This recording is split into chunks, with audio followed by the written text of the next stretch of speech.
મિત્રો, મને ઓળખ્યા? હું સૂર્ય છું, મંદાકિની તારામંડળનો સૌથી તેજસ્વી તારો. પૃથ્વી મારા કરતા 13 લાખ, હું પૃથ્વી કરતા 13 લાખ ગણો મોટો છું અને મારું ગુરુત્વાકર્ષણ બળ પૃથ્વી કરતા 28 ગણું વધારે છે. પૃથ્વી મારા કરતા 15 કરોડ કિમી દૂર છે અને આ બધા ગ્રહો મારા લીધે ચોક્કસ માર્ગમાં રહેલા છે અને આ બધા જ ગ્રહો મારી ફરતે પરિક્રમા કરે છે. શુક્ર, પૃથ્વી, મંગળ, ગુરુ, શનિ, યુરેનસ અને નેપચ્યુનનો સમાવેશ થાય છે. તો પહેલા આપણે બુધ વિશે જાણીશું. બાળ મિત્રો, મને ઓળખ્યા? હું છું બુધ, સૂર્યની સૌથી નજીકનો ગ્રહ. છું શુક્ર, સૌર પરિવારમાં સૌથી ચમકતો ગ્રહ. મારે એક પણ ઉપગ્રહ નથી.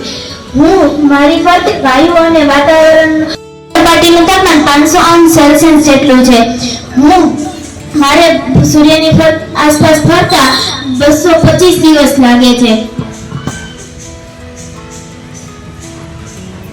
બાળ દોસ્તો, મને ના ઓળખ્યા? મારું નામ પૃથ્વી છે. આખા સૂર્યમંડળમાં ફક્ત મારા પર જ માનવ વસવાટ 365 દિવસ લાગે છે. મારા પર દિવસ, રાત, ઋતુઓ જોવા મળે છે.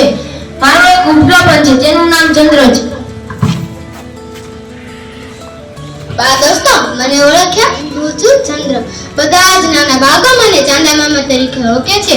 હું પૃથ્વીનો એકમાત્ર ઉપગ્રહ છું.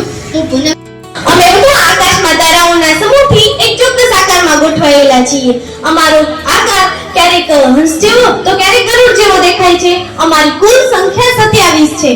અશ્વિની, રેવતી, સપ્તર્ષિ જેવા નામોથી અમને લોકો ઓળખે છે. દોસ્તો, અમે ચંદ્રની આજુબાજુ જોવા મળીએ છીએ.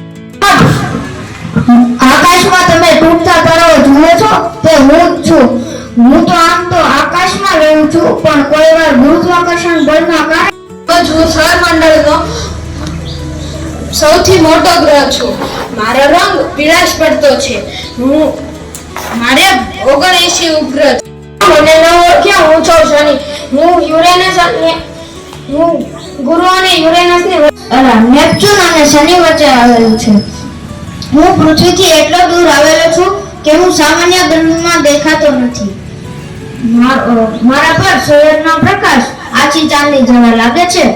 મારી શોધ 1781 વિલિયમ હર્શલ નામના ખગોળશાસ્ત્રીએ કરી હતી.